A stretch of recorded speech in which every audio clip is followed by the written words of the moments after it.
Olá, paz e bem, bem-vindos, bem-vindas ao nosso 23º encontro do blog O Espírito de São Francisco de Assis nas Fontes Franciscanas.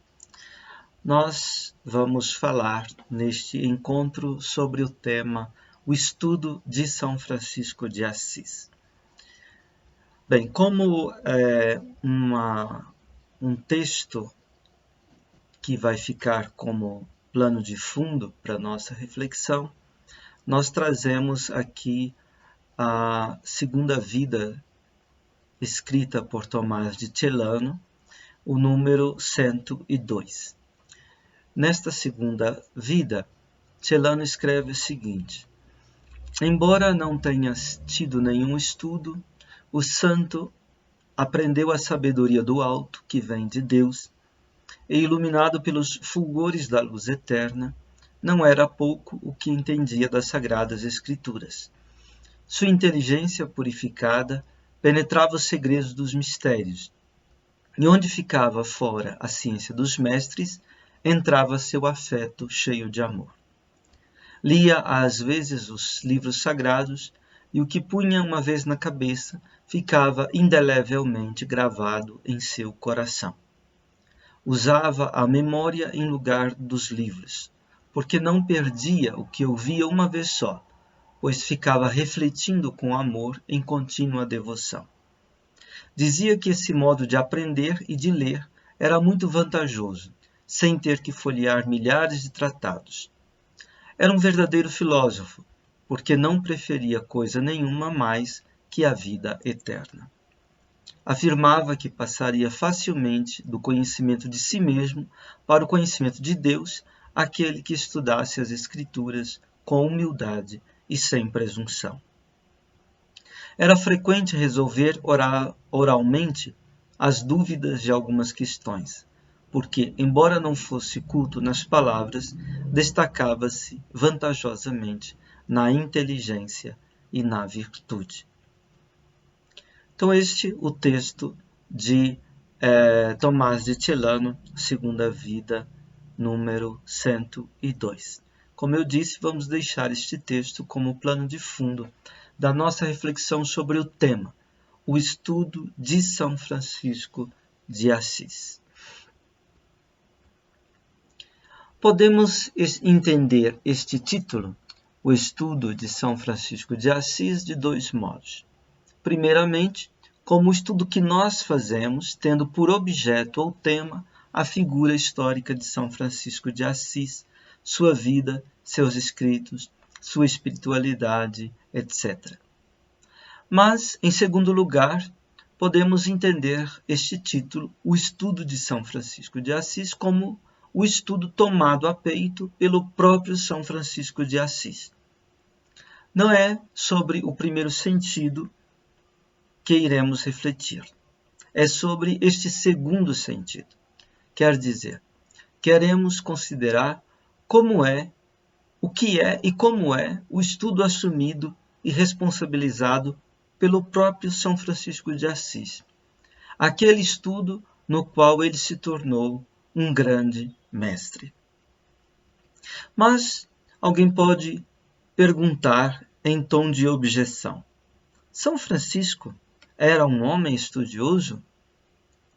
Poder-se objetar que São Francisco não era um homem de escola, um escolar, um escolástico, que ele era um homem de ação e de oração, um homem de vivências, um poeta, um homem de imaginação, de fantasia, de sentimentos, mas não um homem do intelecto e do estudo. Assim é o modo como nós costumamos pensar usualmente. Bom, em primeiro lugar, é preciso esclarecer que, ao nos referir aqui a estudo, nós não estamos necessariamente nos referindo ao estudo escolar, escolástico, ao estudo acadêmico, universitário, o estudo como nós entendemos de início na maior parte das vezes. Estamos nos referindo ao estudo em um sentido mais profundo, amplo e originário, e que deveria dar o sentido também ao estudo no sentido escolar, acadêmico, universitário. Então, tudo depende de como entendemos o sentido essencial do estudo. Então, nós precisamos perguntar: o que é estudo? Como é que o estudo surge no contexto da vida humana como tal e como um todo? Independente de ser ou não estudo escolar ou escolástico, acadêmico, universitário. O que é que dá ao estudo o seu vigor de ser, o seu modo de ser, o seu poder ser, a sua dinâmica e a sua estrutura de realização? Esta é a pergunta pela essência do estudo que aqui queremos colocar. Para ao menos apontar numa direção essencial a respeito do estudo, vamos tomar um primeiro passo, que é escutar a linguagem, o uso linguístico da palavra estudo. Hoje, quando falamos de estudar e de estudo, o uso linguístico nos envia a várias direções de sentidos. Vamos salientar 11 destas direções de sentido. Primeira, aplicar a inteligência para aprender. Segundo, dedicar-se ao exame, à apreciação, análise ou compreensão de algo. Terceiro, observar atentamente algo. Quarto, procurar fixar na memória. Quinto, exercitar-se em algo. Sexto, ensaiar previamente algo para ter a noção de seu efeito. Sétimo, aplicar o espírito para alcançar o saber. Oitavo, aprender a conhecer-se. Nono, ser estudante. Décimo, ser estudioso. 11º, frequentar cursos, especialmente cursos acadêmicos.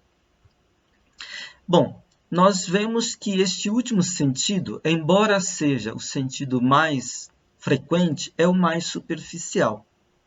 Dizemos que alguém está estudando, normalmente, quando queremos dizer que ele está frequentando algum curso, especialmente cursos escolares, cursos acadêmicos. Este sentido restrito e superficial de estudo acaba se impondo no nosso pensamento e nós não pensamos nos outros sentidos mais profundos, mais amplos e mais originários da noção de estudo. Depois, é digna de nota a diferença entre dizermos que alguém é estudante e dizer que alguém é estudioso. Qual a diferença? Podemos dizer que um estudante, alguém que se envolve com o estudo, é ou não é estudioso. Dizemos que é estudioso quando ele, o estudante, se dedica apaixonadamente ao seu estudo. E também dizemos de alguém que não está frequentando nenhum curso acadêmico, mas que se interessa apaixonadamente por algo próprio do seu ofício ou não, e procura pesquisar, investigar, questionar, crescer no conhecimento daquilo, dizemos que ele é um estudioso daquele tipo de coisa, daquele assunto. Isto quer dizer que o estudo traz a marca da dedicação apaixonada por uma possibilidade de agir, de fazer, de ser, de viver. Os outros sentidos de estudar, por sua vez, descrevem o sentido de realização desta dedicação apaixonada. Realçam um empenho de querer aprender. Isso nos aparece nos primeiros sentidos mencionados. Aplicar a inteligência para aprender, dedicar-se ao exame, à apreciação, à análise ou compreensão de algo, observar atentamente algo, procurar fixar na memória, exercitar-se em algo, ensaiar previamente algo para ter noção de seu efeito, aplicar o espírito para alcançar o saber. Estes modos de dizer e seus sentidos a respeito do estudo indicam que o estudo é uma dedicação apaixonada por e para aprender. É a dedicação apaixonada do ser humano para aprender a conhecer, quer as coisas que ele mesmo não é, quer conhecer a si mesmo, aquilo que ele mesmo é. Quer, por fim, aprender a conhecer aquilo que está acima dele, ou aquele que está acima de tudo, Deus. Esse conhecimento não precisa ser teórico. O conhecimento teórico é apenas uma derivação do conhecimento. Voltamos agora à linguagem na sua origem. A palavra portuguesa estudo vem do latim studium. O sentido originário de studium é o de aplicação, zelo, gosto, dedicação. Significava também gosto, amor por alguma coisa, paixão, inclinação, intenção, vontade voltada para alguma coisa.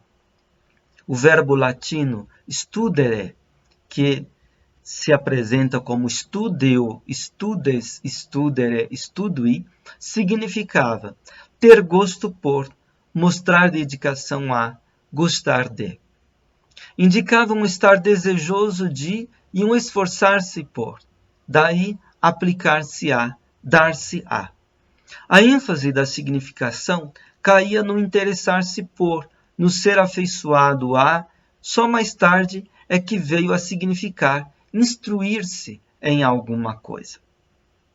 Os estudiosos, no latim antigo, era alguém que se interessava por algo, que gostava de algo, mostrando-se aplicado, zeloso, cuidadoso. Só mais tarde é que no latim a palavra estudiosos veio a significar alguém que estuda, que aprende, e por extensão o instruído, o letrado, o douto. Este empenho apaixonado leva alguém a se engajar numa possibilidade de ser, a se envolver com ela, deixando-se formar nela segundo as suas exigências essenciais.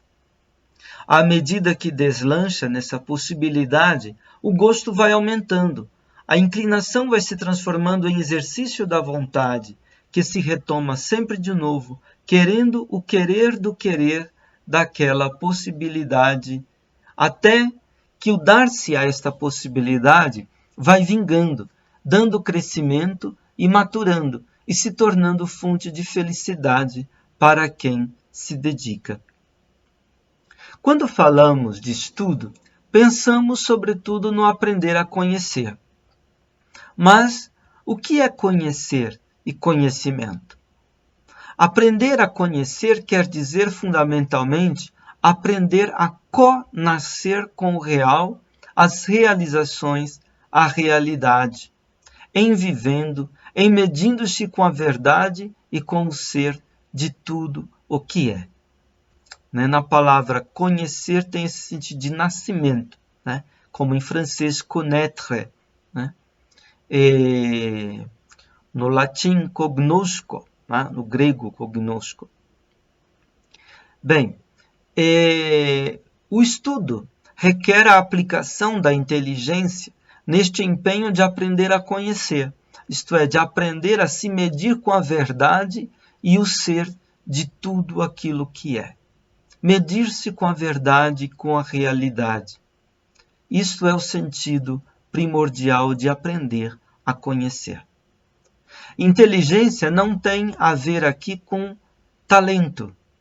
Inteligência tem a ver antes com trabalho e estudo, com um empenho sempre de novo renovado, cultivado, cuidado.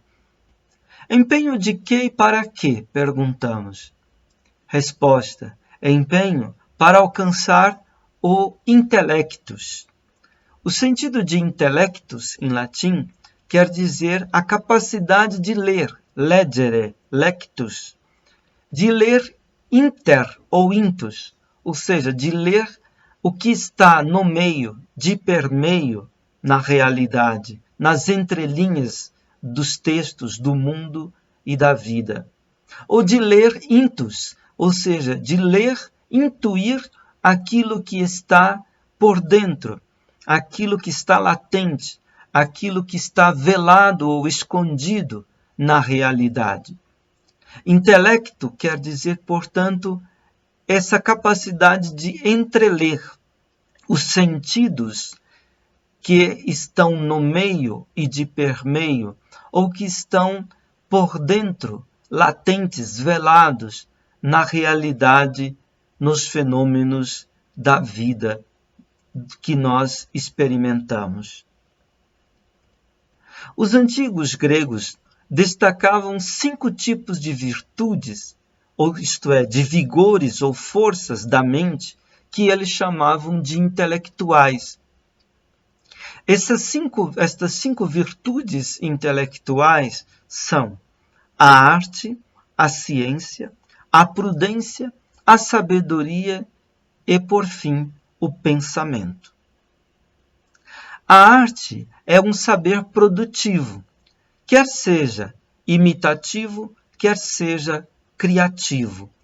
Arte aqui no sentido de um saber produzir artesanalmente alguma coisa. Ou seja, arte no sentido de pôr em obra, de dominar as técnicas e, sobretudo, um saber que é um olhar projetivo que é capaz de criar e de moldar as coisas que nós produzimos. A arte, no sentido antigo, incluía as belas artes, aquilo que a gente chama hoje de o artístico, mas incluía todo o trabalho artesanal, incluía, inclusive, o homem se trabalhar artesanalmente no seu próprio espírito, né? A arte era aquilo que era qualquer ofício, qualquer profissão requeria. Nós tínhamos as artes mecânicas, as artes do útil e do agradável.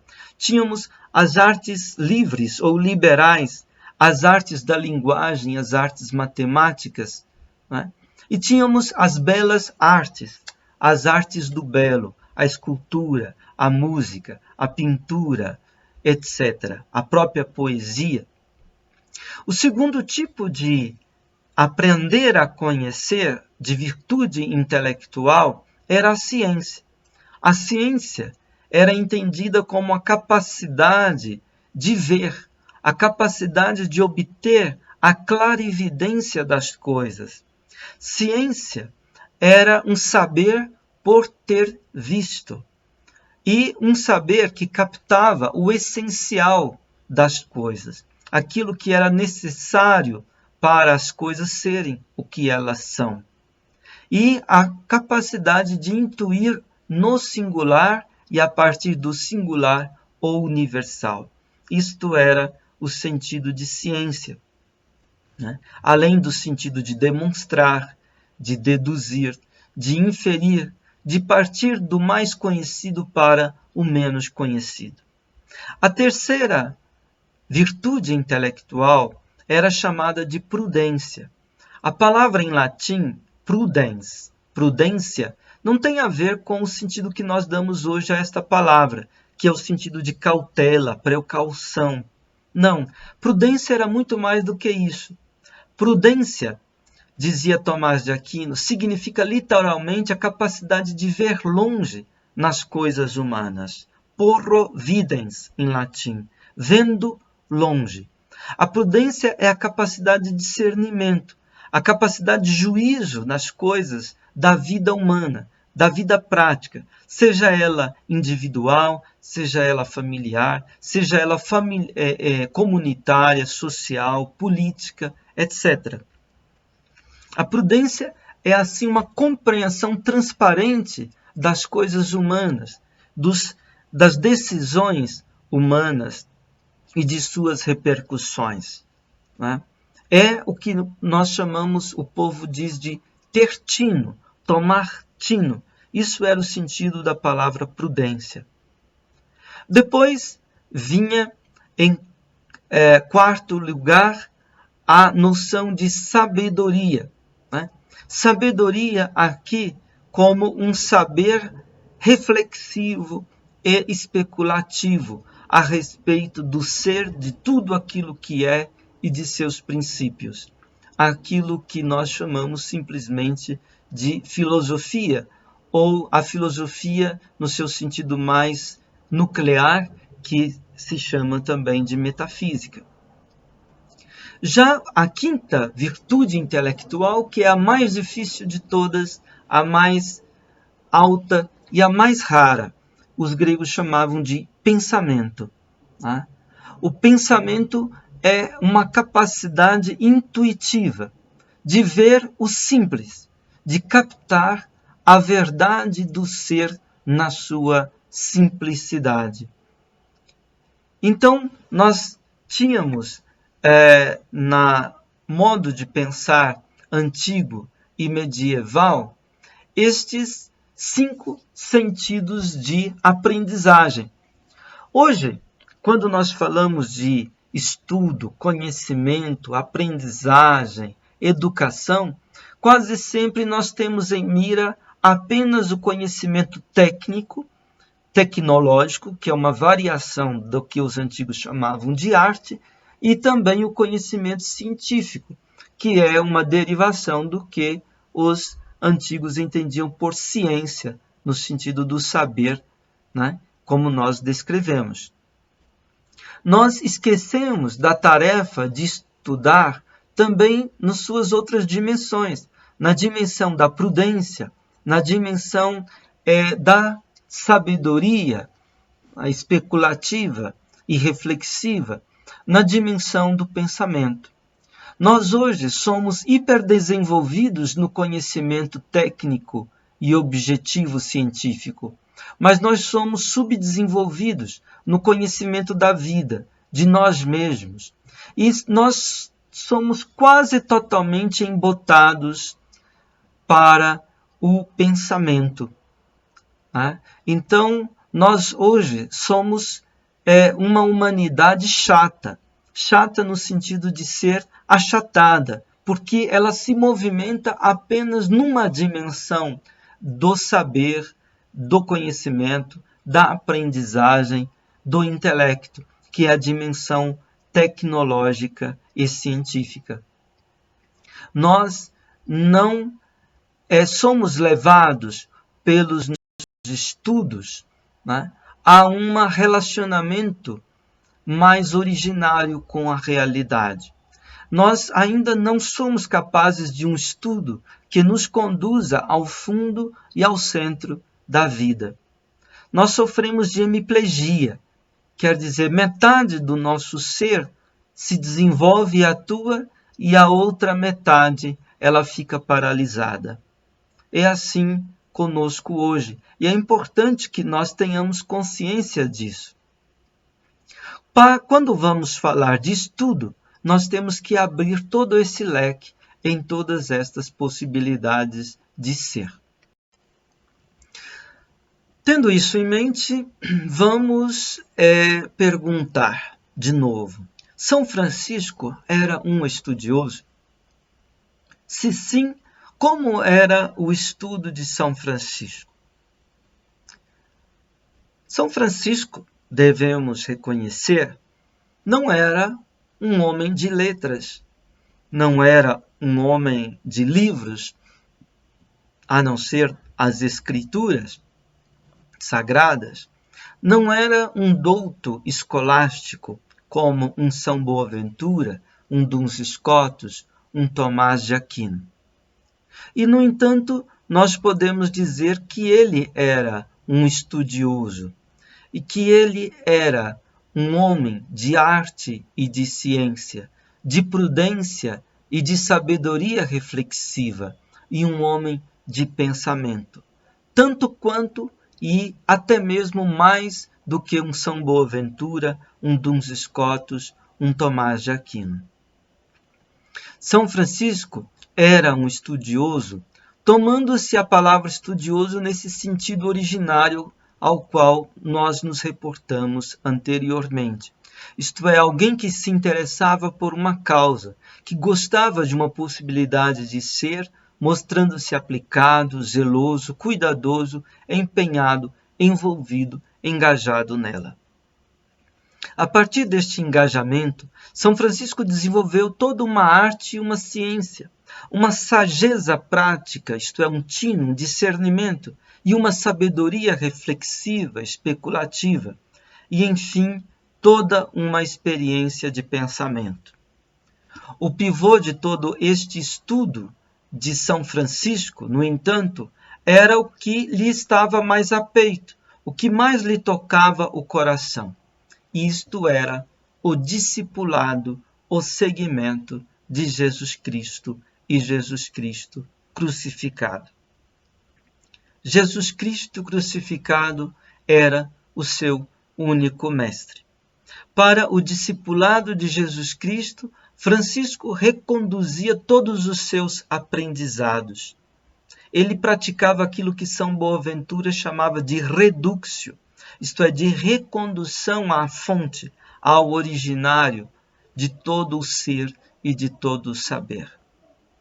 Toda a sua arte, toda a sua ciência, toda a sua sageza da vida na convivência com os seres humanos e toda a sua reflexão, enfim, toda a sua experiência de pensamento eram recolhidas nesta única tarefa do discipulado, do seguimento de nosso Senhor Jesus Cristo e o Cristo crucificado.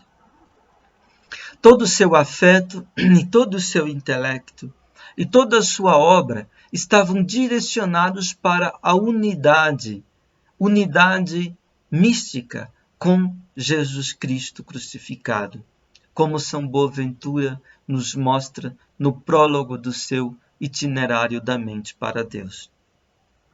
São Francisco descobriu na loucura da cruz, como São Paulo, uma sabedoria misteriosa, fonte de uma jovialidade plena, consumada. São Francisco se tornou certamente um dos maiores estudiosos desta sabedoria, sabedoria escondida aos sábios carnais e mundanos, mas revelada aos pequeninos, conforme lemos no Evangelho de Mateus, proclamado no dia de sua festa litúrgica pela Igreja. São Francisco foi um grande estudioso da espiritualidade cristã, melhor dizendo, da espiritualidade crística, evangélica. Neste estudo, não cabia a distinção de teoria e prática. Essa dicotomia de teoria e prática não faz sentido ali onde tudo é um. Este estudo era a realização de vida. E o perfazer-se nesta realização lhe dava todo um saber criativo e operativo, toda uma clarividência do real, toda uma transparência do viver humano, toda uma compreensão da realidade cósmica em sua amplitude, em sua profundidade e originariedade, e toda uma intuição da simplicidade do ser. Neste sentido, a espiritualidade de São Francisco não era uma mera vivência privada, era uma experiência universal. Num texto que o Frei Hermógenes Arada escreveu sobre o estudo e a identidade franciscana, nós lemos o seguinte: mas este Francisco não é mais aquele Francisco indivíduo, ali dado simplesmente como fato, qual substância bloco no meio de outros fatos, mas sim como que a vivência, a explicitação viva e concrescida de todos os fatos que lhe cercam por fora e por dentro, os quais ele assume, dos quais se responsabiliza a partir de um fundo, o mais profundo da intimidade dele, na qual e para a qual ele se perfaz e a partir da qual se constitui como experiência corpo a corpo do e no toque de uma inspiração. Inspiração que abre toda uma nova realidade, própria e única, denominada seguimento de Jesus Cristo crucificado. Essa realidade inspiradora não é, no entanto, algo já existente em si, a modo de entes e fatos simplesmente dados. Nem é fato entre outros fatos que estão dentro e fora do sujeito Francisco, mas sim o que impregna todo o ser de Francisco como sentido do seu pensar, agir e sentir, de todos os seus anelos e desejos, de todos os seus afazeres, de todas as paisagens que constituem sua vida.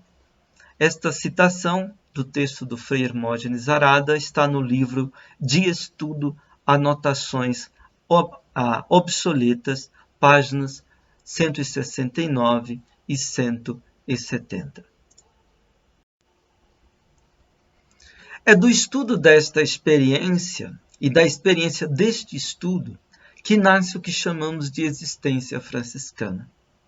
Todo o estudo da e na existência franciscana, seja de arte ou de ciência, seja de prudência ou de saber reflexivo e especulativo, seja de pensamento, está sob o toque deste sentido de ser que se deixa evocar na expressão seguimento de Jesus Cristo crucificado.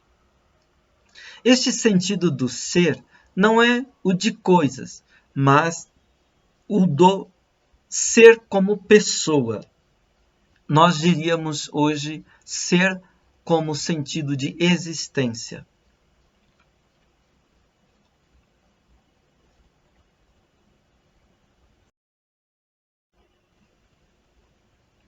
Não é o sentido de ser de fatos.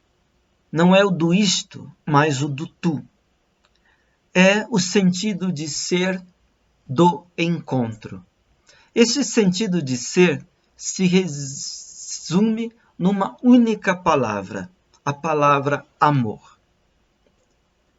Dizendo com uma linguagem bíblica, nós diríamos a palavra caridade. A caridade é a fonte do sentido do ser, de todo o viver e de todo o saber franciscano. Em Francisco, este sentido de ser faz eclodir uma outra ciência do ser, uma outra ontologia.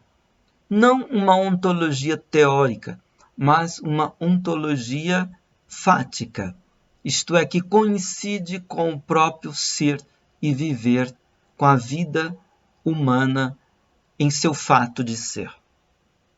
Fato de ser que é sempre uma tarefa de liberdade e de destinação do homem. As palavras fundamentais da espiritualidade de São Francisco são categorias, melhor dizendo, existenciais dessa nova ciência do ser. Vamos terminar a nossa reflexão de hoje com um texto de Frei Hermógenes Arada, que evoca essa nova e jovial ciência do ser, cultivada e estudada por São Francisco de Assis, a partir do discipulado evangélico de Jesus Cristo crucificado. No mesmo livro, intitulado De Estudo, Anotações Obsoletas, Frei Hermógenes Arada escreve o seguinte: união, amor e encontro só tem sentido próprio a partir de dentro do horizonte de um determinado sentido do ser. São conceitos que revelam, por assim dizer, o fundo pré-jacente do horizonte desse sentido do ser. Como tais, são suas categorias fundamentais, denominadas existenciais. Com risco de tornar-se chato e pedante, repitamos o que já foi dito várias vezes anteriormente. O sentido do ser aqui operante, na união do amor do encontro, não pode ser apreendido a partir e dentro do horizonte do sentido do ser, dos fatos, coisas. Dito com outras palavras, para se compreender devidamente o que seja união do amor do encontro, necessitamos intuir, isto é, ir para dentro de uma nova e outra compreensão de um outro e novo sentido do ser, muito mais rico, mais diferenciado, vivo e dinâmico do que a usual compreensão do ser que está à base da compreensão dos entes como coisas e fatos. Surge aqui a possibilidade e a necessidade de uma nova e outra ciência do ser, da ontologia existencial ou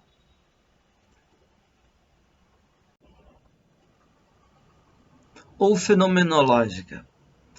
O que aparentemente parecia ser um fato da experiência pessoal e privativa, que pertence à classe dos atos da vivência chamada religiosa ou mística, se revela como sendo vir à fala da possibilidade de uma nova e outra ciência do ser. Isso significa que quanto mais pessoal, íntima e religiosa for uma experiência, tanto mais deve ser impregnada da clarividência do modo de ser de uma nova e outra ontologia, da ciência do ser. Por isso, essa nova e outra ciência do ser diz: quanto mais pessoal, íntimo e religioso for o ente, tanto mais intensidade, profundidade, vastidão e impregnância deve possuir do ser. Como foi dito acima, segundo os medievais, o ente por excelência é pessoa absolutamente, a tal ponto de ser três pessoas numa só natureza ou essência, de ser o amor entranhado na ternura e vigor da doação e recepção mútua de si, na benevolência e comunhão. É o Deus uno e trino, o Deus do amor do encontro e do encontro do amor da vida divina, no abismo da intimidade do mistério da encarnação.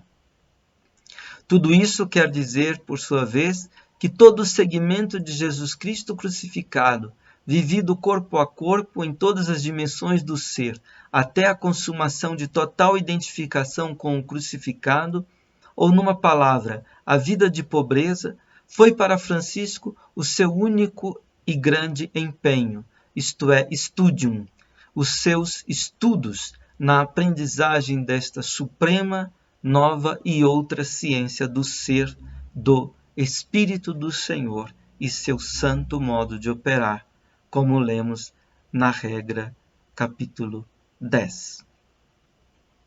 Muito obrigado pela sua paciência e atenção e até a próxima vez.